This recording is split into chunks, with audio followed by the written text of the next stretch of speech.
Hello guys नमस्ते। म चाहिँ आरती तामाङ। म चाहिँ हाल नेपाल प्रहरीमा कार्यरत छु।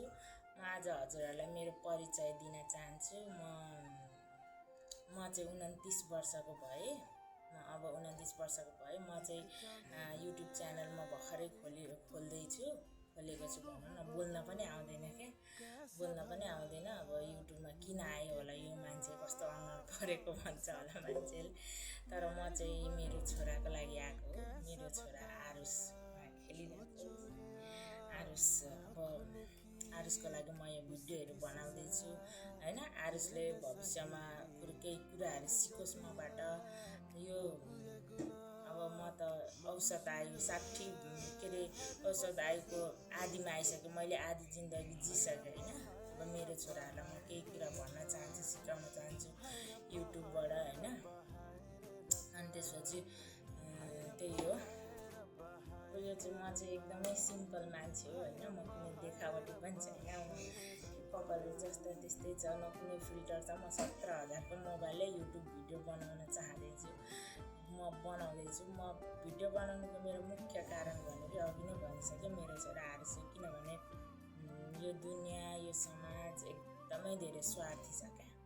अब हामी जस्तो, म जस्तो सिधा साधा मान्छेलाई त यो दुनियाँ समाज बुझ्नलाई 25-26 वर्षै लाग्यो। अब म जस्तै छोरा, मेरो ह्याबिटै छोरामा छ भने त अब के भन्ने होइन। उसलाई पनि बुझ्न धेरै टाइम लाग्छ। त्यही भएर म चाहिँ अहिले नै मोबाइलबाट उसलाई सिकाउन चाहँदैछु। अब पछि त बुढेसकाल लाग्छ, के हुन्छ, बा उसँग हुँदैन, बा ऊ विदेश जान्छ होइन, ऊ बुझ्दा बुझ्दै। त्यसै कारणले म चाहिँ अहिले नै अब भिडियो मार्फत उसलाई केही भन्न चाहन्छु होइन। अरू दुनियाँले हेरोस् नहेरोस् यो भिडियो, तर आरुषले चाहिँ हेर्नै पर्यो। अब हामीलाई पनि सही समयमा, जस्तो मलाई चाहिँ उमेर अनुसार बुझ्न धेरै टाइम लाग्यो होइन। हाम्रो प्यारेन्ट्स, मेरो छोरा आरुष चाहिँ अहिले 2.5 वर्षको हो। ठ्याक्कै 2.5 वर्ष, हिजो साउन गतेदेखि 2.5 वर्ष भयो। अनि उसलाई चाहिँ डक्टरले अटिजम भनेको छ क्या। बोलेन नि त। अनि मलाई डर लाग्यो। मैले वैशाखमा लगेर अनि डक्टरलाई प्रहलाद न्यौपाने इटरी मेडिकलमा हुनुहुन्छ, उहाँलाई देखाएँ क्या मैले। अनि उहाँले चाहिँ तपाईँको छोरामा अटिजमको लक्षण छ, बोलेको छैन, त्यसपछि आई कन्ट्याक्ट पनि छैन उसको, हामीले बोलाउँदा बोल्दा नि बोल्दैन, अनि ऊ पनि बोल्दैन, साथीहरूसँग घुलमिल पनि हुँदैन भन्नुभएको छ क्या।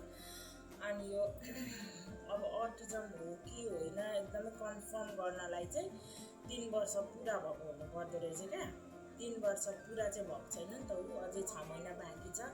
अनि डक्टरले 6 महिना अझ वेट गरौँ भन्नुभएको छ। अनि हेर्नु न, आफू आमा भएको कारणले गर्दा होला मन एकदमै डराइरहेको छ। भगवान शिव भगवानलाई म दिनरात पूजा गर्छु क्या। दिनरात पूजा गर्छु, मेरो छोरालाई अटिजमबाट बाहिर निकालिदेऊ भगवान, अटिजमबाट बाहिर निकाल। अहिले त हामीले अस्ति बरा क्षेत्र मन्दिर पनि लग्यौँ, म र मेरो श्रीमान भएर बरा क्षेत्र मन्दिर पनि लगौँ। अनि त्यसपछि लगेपछि चाहिँ उसले अहिले कस्तो मजाले भन्छ क्या, मम्मी भन्छ, अनि बस्छ भन्छ, सुत्त भन्छ, मम्मा बुबु भन्छ। कति मजाले अहिले त बोल्दैछ क्या। यो कुराहरू देखेर आफ्नो सन्तानले, अब आफ्नो सन्तान अलिकति केही भयो भने होइन, मिस्टेक भयो भने यो गाउँ समाज, आफ्नै श्रीमानले धेरै हेप्दो रहेछ क्या। अब आरुष त सानैदेखि एकदमै ऊ चाहिँ, अनि आरुष चाहिँ एकदमै सानैदेखि क्युट थियो नि त। क्युट अनि सानैदेखि कुनै पनि आलोचना चाहिँ हामीले खेप्न परेको थिएन। तर जब आरुष 2 वर्ष पुरा भयो अनि यो समाजले, दुनियाँले भन्न थाल्यो क्या, तिम्रो छोरा त बोल्दैन त भनेर बोल्यो। अलिकति एउटा राम्रो पक्ष यो समाजले केही पनि देख्दैन क्या हाम्रो। आरुष अब राम्रै छ नि त बानी व्यवहार त। अब अनि अलिकति एउटा खुट पनि देख्न चाहदैन क्या। यो दुनियाँ स्वार्थी चाहिँ यति धेरै, दुनियाँ चाहिँ स्वार्थी छ क्या। अनि मलाई चाहिँ डर लाग्छ क्या, मेरो छोरा चाहिँ एकदम खतरा हो, सबैको अगाडि राम्रो होस्, दुनियाँको अगाडि शिर निहुराएर हिँड्नु नपरोस् भनेर म चाहिँ मेरो छोरालाई स्वास्थ्य शिक्षा दिन चाहन्छु क्या। एकदमै राम्रो मान्छे बनाउनु भगवान्को कृपाले, र म बनाउँछु पनि। म यति धेरै मेहनत गर्छु, यति धेरै मेहनत गर्छु कि मेरो छोरालाई राम्रो बनाउनको लागि यो समाजको अगाडि म एकदमै राम्रो मान्छे बनाएर देखाउन चाहन्छु क्या। किनभने मेरो छोरा अब बोल्दैन नि त बिचरा, अब बोल्न कोही बच्चा 3 वर्ष 4 वर्षमै बोल्छन्, बोल्न त त्यही पनि यो समाज चाहिँ म प्रति चाहिँ एकदमै घृणित छ क्या। किन घृणित छ भन्दाखेरि चाहिँ यो वरिपरिको मान्छेहरू चाहिँ अब म चाहिँ कस्तो भन्दा एक त पुलिसमा जाइरहेको, त्यही माथि म चाहिँ अब धनको धनी छैन क्या, म धनको धनी छैन। अनि त्यसपछि के अरे मसँग पर्याप्त पैसा छैन क्या, मसँग पर्याप्त पैसा छैन। दुई नम्बरमा त्यो आयो। अनि तेस्रो नम्बरमा भनेको चाहिँ म कसैलाई पनि म चिप्लो गर्न सक्दिनँ क्या, म चिप्लो गर्न सक्दिनँ। हजुर तपाईँ त यस्तो उस्तो भनेर म सिर्फ आफ्नो इमान्दार काम गर्ने हो, अनि म सिर्फ आफ्नो इमान्दारितापूर्वक काम गर्ने हो होइन, इमान्दारितापूर्वक काम गर्ने हो। कसैलाई मैले हजुर भन्दै ढोक्दै म जान्न होइन, यताको कुरा उता लाँदिनँ, म सिधा खालको मान्छे हो क्या। अब यसले गफलाई भन्नु होला, फेरि यो वास्तविक रियालिटी हो क्या। आजसम्म मलाई हाकिमहरूलाई ज्यू हजुर नमस्कार गर्न पनि आएन, मेजरलाई पनि कसैलाई पनि गर्न आएन। म एकदमै सिधा मान्छे हो, त्यस कारणले चाहिँ मलाई डर लाग्छ क्या। अब होइन, अब मेरो छोरा पनि बा त्यस्तै हुने हो कि जस्तो लाग्छ होइन। अब एकदमै चोर चण्डाल गुन्डा नै होस् भन्न म चाहन्न होइन। मेरो छोरालाई यो भिडियो मार्फत म के भन्न चाहन्छु भने, पहिला कुरा भनेको स्वास्थ्य हो, एकदमै हेल्दी मान्छे बस्नु है, एकदमै हेल्दी मान्छे बस्नु। त्यसपछि शिक्षा एकदमै प्रायोरिटी हो। शिक्षा मान्छेमा शिक्षित हुनु पर्यो क्या, एजुकेटेड हुनु पर्यो। क्लास बढाउने मात्रै होइन, आफूले सबै कुरा जानेको बुझेको हुनु पर्यो। अनि त्यसपछि बोल्ने व्यवहार अहिलेसम्म मलाई मान्छेसँग कसरी बोल्ने, कसरी हाँस्ने, कसरी मलाई बोलीहरू नि अहिलेसम्म पनि मलाई मिठो तरिकाले मतलब मिलाएर बोल्न नै आउँदैन क्या। अनि यति 3टा कुरा भयो भने चाहिँ यति रूप त अब रूप पनि मोस्ट इम्पोर्टेन्ट हो। रूप त छँदैछ मेरो आजसँग, केही चिन्तै छैन होइन, भगवान्ले दिएको गड गिफ्ट जस्तै छ रूप चाहिँ। अब यो 4 कुरा चाहिँ मान्छेले चाहिन्छ क्या। त्यो 4 कुरामा एउटा पनि कमी हुनु भएन सक्सेस हुनको लागि। अनि पैसा त यति 4वटा कुरा भयो भने तपाईँ आनन्दले पैसा कमाउन सक्नुहुन्छ होइन। तपाईँ आनन्दले पैसा, त्यति भएपछि मान्छे सक्सेस भयो क्या।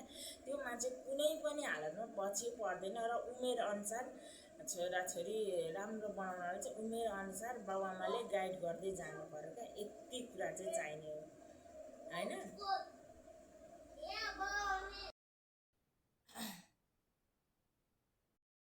अनि आरुष तिमीलाई अब अहिलेको नियम कानुन, नेपालको नियम कानुन चाहिँ म बताउन चाहँदैछु। अब पछि तिमी ठुलो हुँदै गएपछि के छ कस्तो छ होइन। अब अहिले चाहिँ नयाँ सरकार, बालेन सरकारको यो केपी ओली, प्रचण्ड, यिनीहरूले शेरबहादुर देउवा, यिनीहरूले सबैले धेरै थिचोमिचो गर भनेर नयाँ बालेन सरकार आएको छ होइन। अब बालेन सरकारको कानुनमा चाहिँ पहिला केपी ओलीकोमा चाहिँ के थियो भन्दाखेरि अलिकति बोल्यो, छोरी मान्छेसँग बोल्यो भन्दैमा अलिकति च्याट जस्तो हाई हेलो च्याटहरूको आधारमा बलात्कार नगरी पनि बलात्कार गर्यो भनेर चाहिँ पुलिस चौकीसम्म लगिन्थ्यो, सोधपुछ गरिन्थ्यो, आफ्नो इज्जत जान्थ्यो होइन। भएन भने 2-3 महिना कतिमा जेलै हालिदिन्थ्यो। अनि त्यसपछि चाहिँ धरौटीमा छुटेर आउँथे।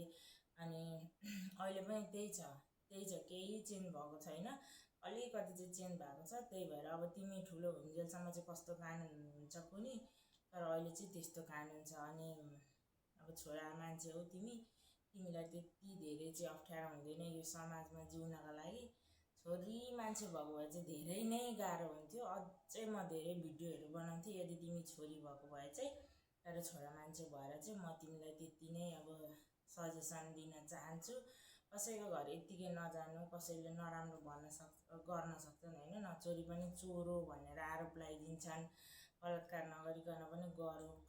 असत्यको बाटोमा चाहिँ हिँड्दै नहिँड्नु, चाहे तिमी एक्लै हो, झुटको बाटोमा कहिले नहिँड्नु, बरु एक्लै हिँड्नु होइन।